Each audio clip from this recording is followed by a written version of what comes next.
ना कभी किसी की दुआ खाली जाती है और ना ही बद्दुआ। नमस्ते दोस्तों, मैं आपकी आरजे रश्मि। कैसे हैं आप सब?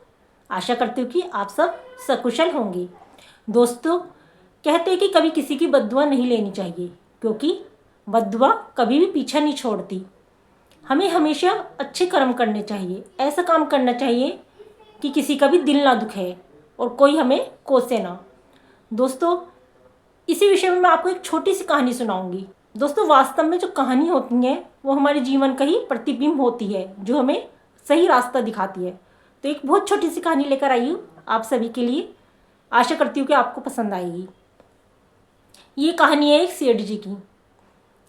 एक सेठ जी जब दुकान खोलते थे तो हमेशा एक बूढ़ा भिखारी उनकी दुकान पर आ जाया करता था और रोटी मांगे करता था। लेकिन सेठ जी को बड़ा गुस्सा आता था कि वो सुबह सुबह दुकान खुलते ही आ जाता है। तो सेठ जी उसको गालियाँ देकर भगा देते थे, कभी भी उसे कुछ देते नहीं थे। लेकिन उस भिखारी ने कभी भी सेठ जी को बद्दुआ नहीं दी। उसने हमेशा यही कहा कि भगवान तुम्हारा भला करे। एक दिन सेठ जी बड़े गुस्से में बैठे थे। वो भिखारी फिर रोज की तरह आ गया। भिखारी ने सेठ जी से कहा कि कुछ खाने को दे दो। तो सेठ जी ने उसको गालियाँ देनी शुरू कर दी और एक पत्थर भी मार के उसका सिर फोड़ दिया। लेकिन भिखारी ने जब भी इतना ही कहा, भगवान तुम्हारा भला करे।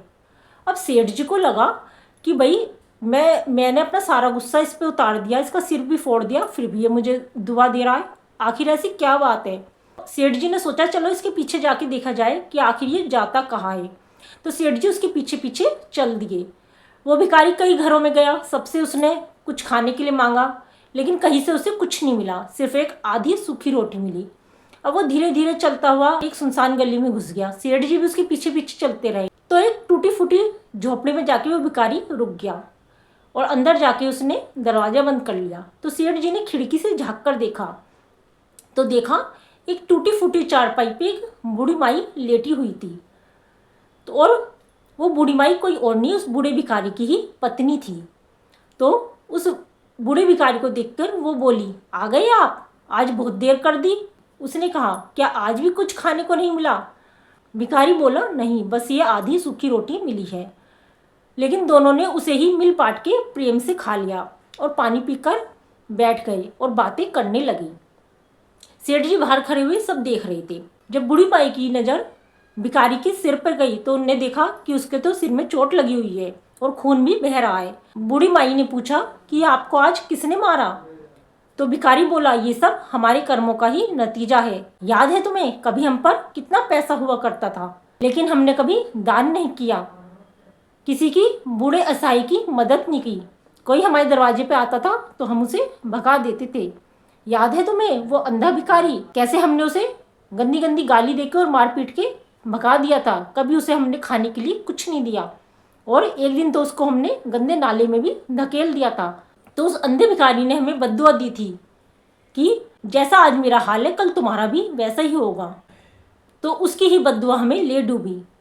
लेकिन मैं किसी को बद्दुआ नहीं देता। मैं नहीं चाहता कि जैसा हाल हमारा हुआ ऐसा किसी और का भी हो, क्योंकि वो नादान नहीं जानते कि वो क्या कर रहे हैं। सेठ जी बाहर खड़े हुए सब कुछ सुन रहे थे और देख रहे थे। उन्हें बड़ा ही दुख हुआ और वो अपनी दुकान पर वापस चल दिए। अगले दिन जब वो बूढ़ा भिखारी दोबारा सेठ जी की दुकान पर गया तो सेठ जी ने पहले से ही उसके लिए 2 रोटियां घी चुपड़कर निकाली हुई थी और साथ में सब्जी भी रखी हुई थी। जैसे वो भिखारी गया तो सेठ जी ने बड़े ही आदर से उसकी प्लेट में वो 2 रोटी और सब्जी रख दी। वो बूढ़ा भिखारी ये कहता हुआ कि भगवान तुम्हारा भला करे, फिर से आगे चल पड़ा। अब सेठ जी को अपनी गलती का एहसास हो गया था। उन्हें समझ में आ गया था कि कभी किसी की बद्दुआ नहीं लेनी चाहिए और अपनी सामर्थ्य अनुसार सबकी मदद करनी चाहिए, क्योंकि वक्त कभी भी बदल सकता है। इसलिए कभी हमें किसी का दिल नहीं दुखाना चाहिए। दोस्तों, इस कहानी से हमें यही सीख मिलती है कि हमें कभी भी किसी का मजाक नहीं उड़ाना चाहिए, अपमान नहीं करना चाहिए।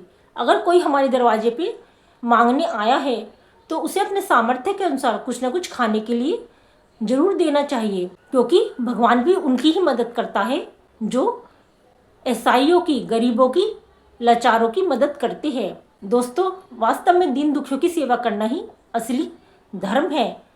भगवान भी ये कहते हैं कि तू चाहे मेरे मंदिर में मत चढ़ा, लेकिन ऐसाइयों की सेवा कर दे। भगवान भी इससे ही प्रसन्न हो जाते हैं। दोस्तों, भगवान के पास किस चीज़ की कमी है? वही तो हमें दे रहे हैं। हम कौन होते हैं किसी को देने वाले? सब कुछ उनका ही दिया हुआ है। इसलिए कभी ऐसा कोई काम मत करो जो भगवान को बुरा लग जाए, क्योंकि वक्त को बदलते हुए कभी देर नहीं लगती। वक्त बदलने में सिर्फ एक पल लगता है। इसलिए आदमी को हमेशा वक्त से डरकर रहना चाहिए और कभी किसी के साथ बुरा व्यवहार नहीं करना चाहिए। दोस्तों, अगर आपको मेरी कहानी पसंद आई हो तो मेरी वीडियो को लाइक और चैनल को सब्सक्राइब अवश्य कीजिएगा। दोस्तों, मैं आरजे रश्मि फिर मिलती हूँ आपसे एक नई कहानी के साथ। तब तक के लिए आप खुश रहिए, स्वस्थ रहिए और मस्त रहिए। नमस्ते दोस्तों।